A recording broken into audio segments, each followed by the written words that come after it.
Let me ask you a question.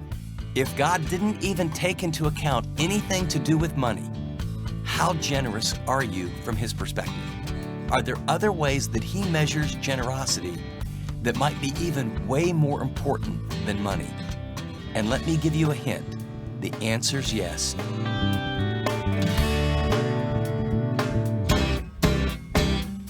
Welcome to this edition of Living on the Edge with Chip Ingram. The mission of these daily programs is to intentionally disciple Christians through the Bible teaching of Chip Ingram. Thanks for joining us today as we near the end of our series, The Genius of Generosity.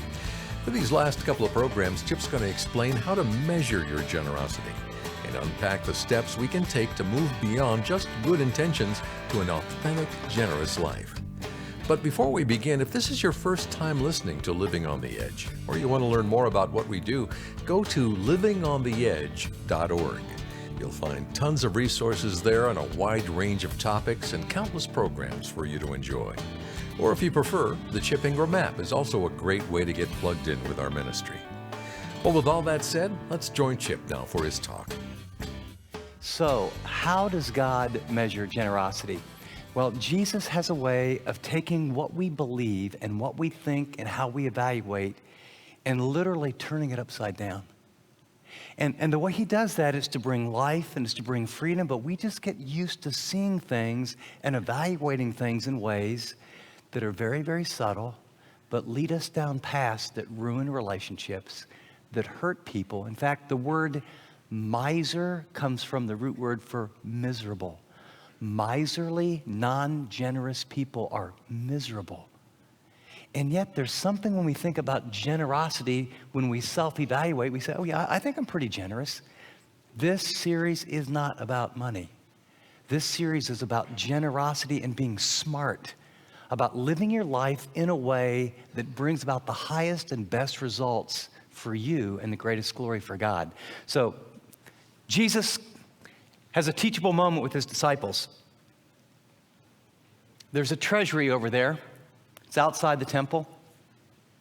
People are coming and dropping large gifts in it. And a woman comes by and drops something very small. And Jesus stops everyone and says, wait a second. Don't miss this moment.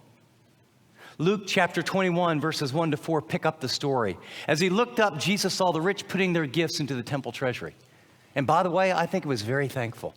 I think when He gives people a lot and they're giving gifts, I think it brings great joy to His heart. There's not a good person and a bad person in this story. There's a comparison. He also saw a poor widow put in 2 small copper coins.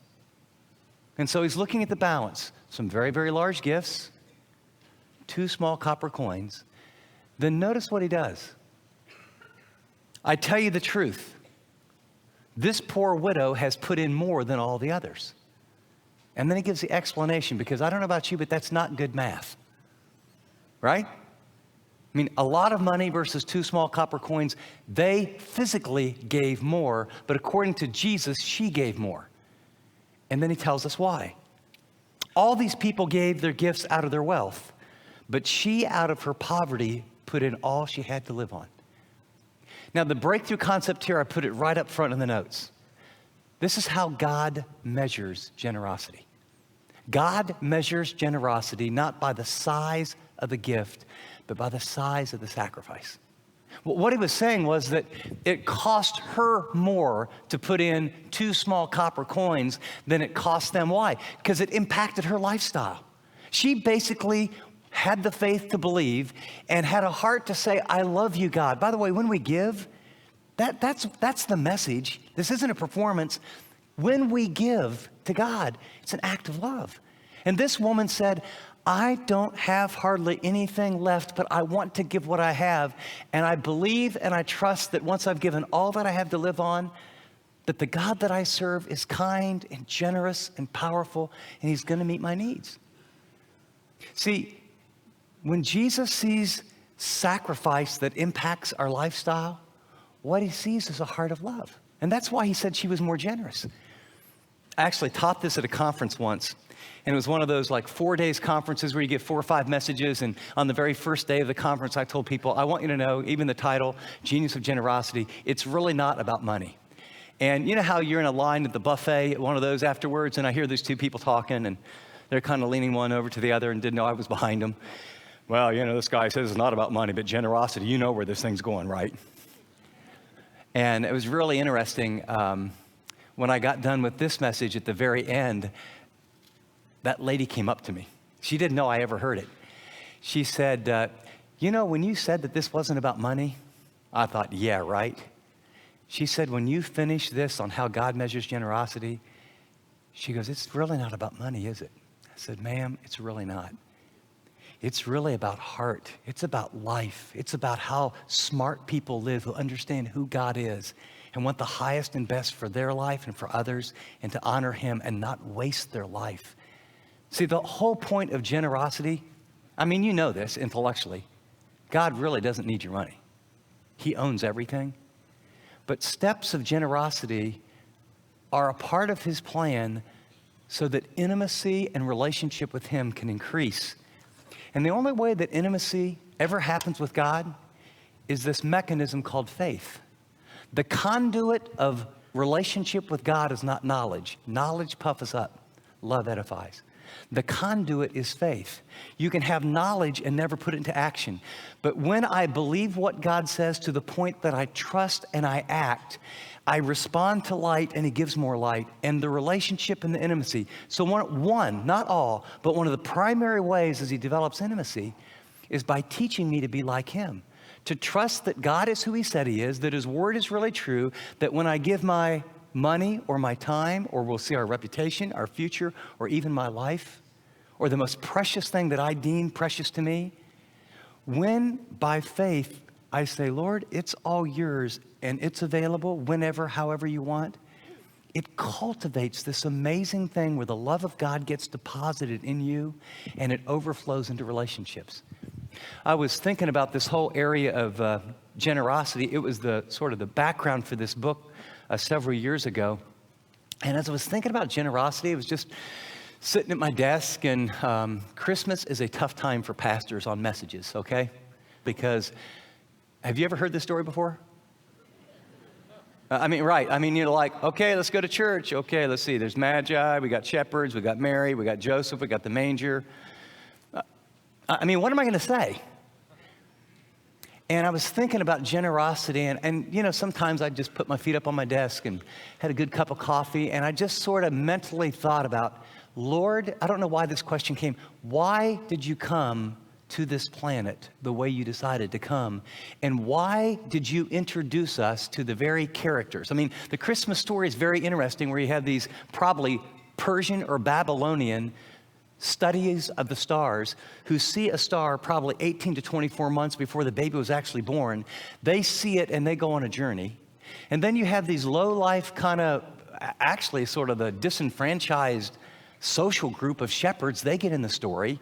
And then you have a teenage girl, Mary, probably 15, 16 years old, and a blue-collar worker who's betrothed to her. Well, they become a big part of the story. And then pretty soon you have angels involved. And I just started thinking about, and I just laid the story out.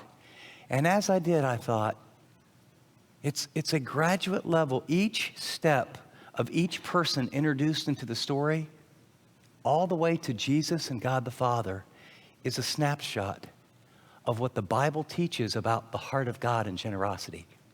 Now, normally I would have you get in those Bibles and follow passage to passage with me, but I want you to listen through the story through the lens of generosity.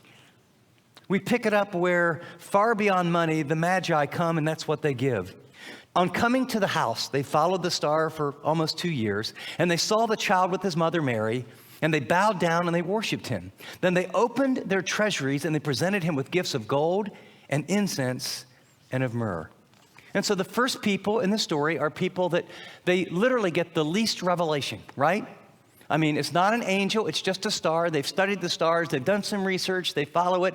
It lands over Bethlehem. Here's a couple, they know the stars about the King of the Jews. They inquire about the King of the Jews. They see the child, and they give money. It's great.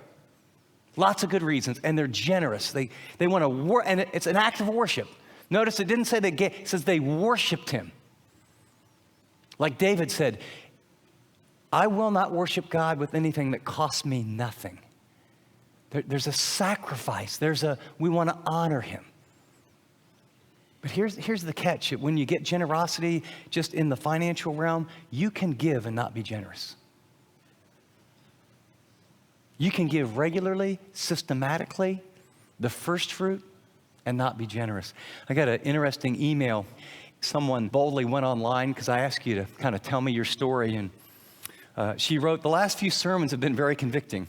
It says, but when you talked last week and you said everyone thinks they're generous, I knew in my heart that I was not a generous person. Oh, my husband and I, we give regularly to the church. And when you went through those steps about giving the first and the best and systematically and proportionally, we do all that. But I knew at the personal level in my heart, there still existed the greed of a child looking at a birthday cake, always wanting the biggest piece and the best one. This showed up often anytime our money was at risk, and especially when people showed up at my door and asked me for things. It's kind of like, the boxes we play in, generosity, give first, got that done. Then you miss the point. Generosity is an issue of the heart, always tied to relationships, and it's a sense of how do I love people? And so the email is pretty long, and she goes on and says basically, Lord, I believe now that you really do own everything, and even my own kind of personal money, and these people that sort of irritate me when they come to the door and want me to give them something, and I just want you to know that I want to learn to become generous. So she actually prays and says, send someone to my door, and I want to give to them. And so, of course, God answers those prayers pretty quickly. And she was at the door right in the middle of dinner and had a ministry meeting that night, had to be there by 7 o'clock. The door knocks, and she comes, and there's someone from Teen Challenge. It's a Christian group that does drug rehab. And she looked at him, and her supper's there, everybody's eating, she's got to go, all the things that make you want to be what? Non-generous. And she remembered her prayer. She listened to their story. And then the little girl said, I just want to thank you for listening to us. It's kind of like we've gone door to door and it's not going real well. And she said, well, actually, you're an answer to my prayer. She goes, our pastor's talking about generosity, and I prayed God would send someone to my door today that I could give to. And she goes, I gave to her, and she goes, wow, you're going to go on the top of our ministry report. And here's what I want you to get. The end of the email says, joy welled up in my heart. I went back, I had only 5 minutes to eat my dinner. I ate my dinner in 5 minutes. Everyone had already eaten theirs. I was going to be a little late for the meeting. I was a little late for the meeting. But my countenance and my heart and my joy, who showed up to that meeting was a different person. Do you see the difference between just giving your money and being generous?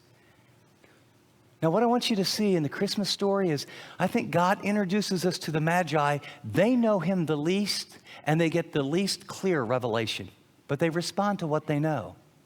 But after they respond to that, the next group is the shepherds. And you know the story of the shepherds, right? The sky lights up. It's a chorus. They're singing. Can you imagine? You're just sort of a regular guy. You're out on the job. Hey, Bob, it's your turn. It's the night watch. God, oh, okay, and it's kind of the middle of the night, and then boom, right? The sky lights up, and they're singing, and you're going, what's this about? We pick up the story. It says, when the angels had left them and went into heaven, the shepherds said to one another, let's go. Leave work? Yeah, let's go. Where? To Bethlehem and see this thing that has happened, which the Lord has told us about. So they hurried off, and they found Mary and Joseph and the baby who was lying in the manger. And when they had seen him, they didn't just worship by giving a gift. It says they spread the word concerning what had been told them about this child. These shepherds probably didn't have anything to give. They didn't have any money to give. These are people that are like way below our welfare. They just had subsistence living. They couldn't get into good restaurants. They smelled. They had a bath once every 1 month, whether they needed it or not. And God chose to reveal the child to them. And then notice they got a story, because they went around and they were the first evangelists, were the first people to say, the Messiah has come and we've seen him. And so the Magi were generous with their money and their hearts were open, but they got a star. The shepherds, they get an angelic choir with clear direction, and they hear from the parents, this is the Messiah, and they get the privilege of taking what they had and sharing it. For the first time in all the earth, the awaited God-man who would come to save the world, shepherds get to give their time. For most of you, not for all, but for most of you, your time's more valuable than your money. When we're talking about generosity, please don't think writing a check, as good and wonderful that is that my question would be, how are you doing in your growth of generosity of giving your time? I want you to know money is the training wheels. When you begin to say, God, I want to give you the best of my time. I don't know what that looks like for you. It's the early morning for me. I want to give you the best of my time. And if you're like me, you're going to get a call from someone and it shows up on your phone. And I have about 3 people in my life, when their name comes up, it's like, this is not a short conversation. It's never a short conversation. In fact, it's a conversation where I can ask 1 or 2 questions and 45 minutes later, I'm not sure, if I hung up, they wouldn't know it. But you know what I've realized is, Jesus loves unlovely people. Jesus made time for people that most of us don't want to make time for. And what I'm really saying, see what generosity is? It breaks your pride. Generosity says, this person, where this dysfunction, with this conversation, with this baggage, matters to God, so they matter to me because He lives inside of me, and giving my money is a pretty high control. I can do it on my terms. I give my time. It gets messy. The shepherds left work. It's one thing to write a check, but to leave work, to not work so much, to give time to family or a friend or to minister or to open your home in a small group. Oh, but I'd have to leave work early and other people will get ahead while yeah, takes faith, doesn't it? You've been listening to part 1 of Chip's message, How Does God Measure Generosity? He'll be right back with his application for this teaching from his series, The Genius of Generosity. In this insightful teaching, Chip helps us understand that being generous is more than making thoughtful financial decisions. It's following a completely different lifestyle. And if we do that, we'll dramatically improve our relationships with God and others. Stay with us as we learn some simple practices to be both wise in our giving and generous in how we live our lives. To get more plugged in with this series and our resources, visit livingontheedge.org. That's livingontheedge.org. Well, before we go any further, Chip's joined me in studio. And Chip, in this series, you've opened our eyes to the subtle lie many Christians believe about generosity. If I give, I won't have enough for me, or I'm going to feel shortchanged. Well, unpack the danger of that lie, will you? And then talk about a resource that we have that can change our perspective. Well, Dave, let me tell you, I think that lie has kept people from experiencing God's fullness and His grace and His power in their life. But behind that lie really is that God isn't generous, that He doesn't want to bless, that if I give of my time or if I give of my money, or even if I give of my friendship and my energy, there won't be enough left over for me. And the fact of the matter is, that's the law of the flesh, not the law of the kingdom. Our God is good and kind. He's a sun and a shield. He gives grace and glory. No good thing will He withhold from those who walk uprightly. And what I've learned is that this kingdom principle, that as we give, as we are more and more like Him, and as we release and give and share, He just keeps filling up our life and our heart and even our bank accounts so that we can give to others. Now, it's never a give to get, and it doesn't mean your life is going to work out just perfect. But I can tell you this, that when people are generous, when you begin to have your antenna up looking for opportunities to love and to care and to share, it can be as simple as buying a cup of coffee for the person behind you, or seeing the homeless person, and instead of feeling guilty, you walk in the restaurant, you don't give him money, you're not sure where it's going to go, and you buy him a hamburger or buy him, one of those little breakfast sandwiches, and you walk out and sit next to him and you give it to him and sit with 5 or 10 minutes. And I will tell you what, your heart and your life absolutely changes. And this little book, The Genius of Generosity, that I've had the privilege of writing, is short, only 100 pages. It's only 5 by 7 with a beautiful little leatherette cover. And what it allows you to do is get your mind and your heart thinking the way God thinks about generosity. And what you begin to grasp is that God has unlimited resource, money, energy, time, and He's just looking for a man or a woman like you that He can pour it through. That's a great point, Chip. And to help all of you better understand what it means to be generous in God's eyes, we'd like to give you 2 of these books, one for you and one for someone else at no cost. Just go to the Special Offers tab at livingontheedge.org or the Chip Ingram app. Our hope is that you and your spouse or a close friend will read this book together and then put these principles of generosity into practice. To request your 2 copies of The Genius of Generosity, visit the Special Offers tab at livingontheedge.org or the Chip Ingram app. Now, this is a limited time offer, 1 order per customer, while supplies last. Well, here again is Chip with a few final thoughts that he'd like to share. In today's teaching, I made one central point. God does not measure our generosity by the size of our gift, but by the size of our sacrifice. And I talked about the widow's mite, a very familiar story. But what I want you to really think and ponder with me is that finances are the training wheels of generosity. When the God of heaven looks down from heaven at my life and your life, and He's evaluating our level of generosity, He goes so far beyond just our money. And the graduate course in generosity it's the incarnation. It's the Christmas story. And so, as I talked about, the Magi bring their money, the shepherds bring their time. And then in the conclusion of this message, you'll learn that Joseph will give his reputation, that Mary will give her future, that Jesus will give his life, and that the Father will actually give his one and only Son. And so what I want you to know is that this generosity journey is so much more than, what percentage, and is it off the gross or is it off the net? And that God wants your life to be a living sacrifice that's generous. And so if we could just remove the money side, although it's very important, are you generous with your time? Are you generous with your reputation? Are you generous? Could God do whatever He wants with your future? Do you have time for people? Are you off the treadmill of demand and other people's expectation and having to be in control? Or is your life with palms open saying, God, I'm a conduit of the supernatural grace that you've given me, and it's your time, and it's your reputation, and it's your future entrusted to me, and it's all my life.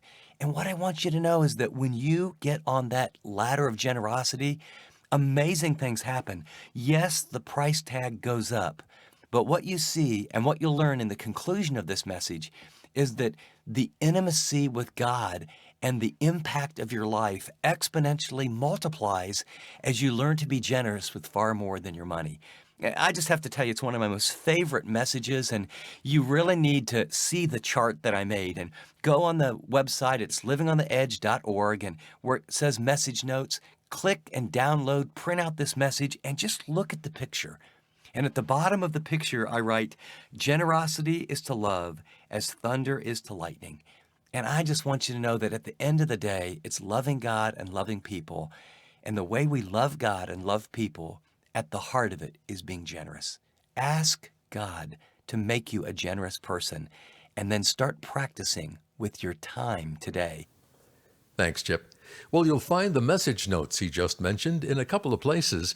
Go to livingontheedge.org and click the Broadcasts tab. App listeners will find them by tapping Fill in Notes.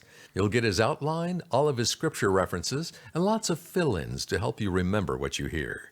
So I hope you'll take advantage of this resource the next time you listen. Well, for Chip and the entire team, this is Dave Drury saying thanks for listening to this edition of Living on the Edge.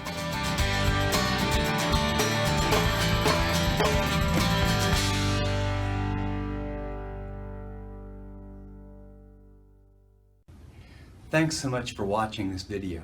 If you'd like to watch more content like this, click and subscribe here to our channel.